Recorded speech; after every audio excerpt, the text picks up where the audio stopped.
তো 5 তারিখের পর থেকে আমরা দেখেছি এদেশের জামাত শিবির এনসিপির বৃহৎ একটা অংশ বিভিন্নভাবে ছাত্রদলের বিরুদ্ধে প্রোপাগান্ডা চালানো হচ্ছে।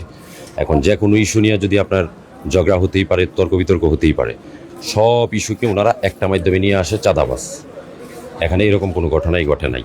আমরা আসছি, এখানে প্রশাসনের লোকজন ছিল, আপনার এখানে সম্ভবত শেরে বাংলা থানার পুলিশের এসআই সহ ওনাদের সম্পূর্ণ ফোর্স এখানে ছিল। ওনাদের সামনেই পুরোপুরি ঘটনাটা হয়েছে।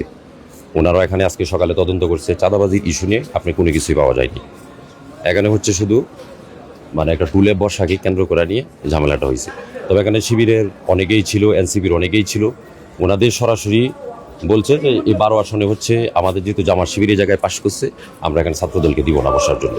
এখানে মূলত ওনারা একটা আধিপত্য বিস্তার করতে চাচ্ছে এবং আশপাশের দোকানগুলোতে খবর নিলাম ওনারা বেশ কয়েকদিন যাবৎ আধিপত্য বিস্তারের জন্য বিভিন্ন সংবাদ যে বিভিন্ন দোকানদারের সাথে কথা বলছে, ওনারা নতুন করে চাঁদা নিতে যাচ্ছে। সেইটাকে হচ্ছে আপনি ছাত্রদলের উপরে ডাইভার্ট করার জন্য চেষ্টা করা হচ্ছে। আচ্ছা, তো তারা যে হাতে ব্যান্ডেজ, চোখে ব্যান্ডেজ যেগুলো নিয়ে দাঁড়ালো, এই ব্যাপারে আপনাদের প্রতিক্রিয়া কি? আপনারা কতটুকু জানেন আমি জানি না, যে ওনারা এখানে আসছে মূলত গ্যাঞ্জাম করার জন্য। ওনাদের সাথে হচ্ছে আপনার দেশীয় অনেক অস্ত্র ছিল। এই অস্ত্র শস্ত্র ওনাদের সাথে থাকার কারণেই সম্ভবত তেজগাঁও কলেজের কোনো সাধারণ শিক্ষার্থী আপনার থানায় প্রথমে জানানো হয়। এরপর হচ্ছে এই যে থানা থেকে প্রশাসনের লোকজন আসছে। আপনারা ওনাদের হাতের ব্যান্ডেজগুলো একটু খুলে দেখবেন যে আদৌ কি কোনো জায়গায় কি মাইরের কোনো দাগ আছে কিনা, বা অনেকে দেখলাম যে চোখে ব্যান্ডেজ দিচ্ছে। আপনি একটু দায়িত্ব নিয়ে একটু খুলে দেখবেন যে ওনাদের চোখে আজও কোনো ব্যথা পাইছে কিনা। আমাদের অনেক ছোটো ভাইয়ের গায়ে তার হাত দিছে, কেউ কোনো পাল্টা আক্রমণও করে নাই।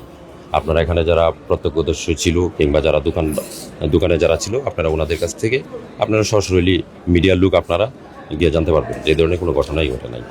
তারা কি পরিবেশটা নিজেদের কন্ট্রোলে? হ্যাঁ, নিজেদের কন্ট্রোলে নেওয়ার জন্য, শুধু একটা আধিপত্যের বিস্তার করার জন্য। এখানে ওনারা মোটামুটি সবার সামনেই বলছে যে আমরা এখানে ছাত্রদলকে কোনোভাবেই দিব না এখানে থাকার জন্য। এখানে আমরা বসবো, আমাদের লোকজন এখানে আড্ডা দিবে। আপনাদের যদি আড্ডা দিতে হয় আপনারা অন্য কোনো জায়গায় আড্ডা দিবেন, এবারও আসলে না। হ্যাঁ, সরাসরি কথা বলছে। এখানে প্রত্যক্ষদর্শী অনেকেই ছিল। এখানে ধরেন জামাতের তো ওনারা তো গুপ্ত রাজনীতি করে। এখন কে ক্যাম্পাসের বাহিরে সেটা তো আমরা জানি না। এখন অস্ত্র নিয়ে আসছে হঠাৎ করে, পরবর্তীতে শুনলাম যে সে নাকি এখানে এনসিপির দায়িত্বে ছিল, এখনো মনে হয় দায়িত্বে আছে। আবার অনেকেই শিবিরের ছিল, এগুলো আমরা পরবর্তীতে জানতে পারছি। কারণ গুপ্ত রাজনীতি এটা তো আমরা তো কোনোদিন কল্পনাও করি নাই। আমরা এখানে আগে আড্ডা দিতাম, দেখতাম যে আমাদের আশেপাশে ওনারা মাঝে মধ্যে আসতে চা খাইতো। আমরা ভাবতাম যে হয়তো এলাকার কোনো সন্তান হতে পারে বা কলেজের কোনো আমাদেরই কোনো ভাই ব্রাদার হতে পারে। কিন্তু গতকাল তো দেখলাম যে ওনারা জামাতের লোক, আবার কেউ এনসিপির লোক, গুপ্ত একটা পরিচয় তাদের আছে। তারা যখন বিক্ষোভ করে আপনাদের একটা মিছিল দেখলাম। হ্যাঁ, কি প্রতিক্রিয়া জানানোর জন্য ছিল কিনা? প্রতিক্রিয়া জানার জন্য। এটা হচ্ছে আমাদের রেগুলার রুটিন। আমরা এই ক্যাম্পাসকে সন্ত্রাসমুক্ত রাখার জন্য, আশপাশে কেউ যেন কোনো চাঁদা নিতে না পারে, নতুন কোনো চাঁদাবাজের জন্ম যেন না হয়, নিরাপদ ক্যাম্পাসের জন্য এবং সাধারণ শিক্ষার্থীদের সাথে নিয়েই আমরা যে কোনো অন্যায়ের বিরুদ্ধে প্রতিবাদ সবসময় করে আসছি, ইনশাআল্লাহ ভবিষ্যতে করে যাব। আমি মিনহাজুল আবিদিন, তেজগাঁও কলেজ ছাত্রদল আহ্বায়ক কমিটির সদস্য।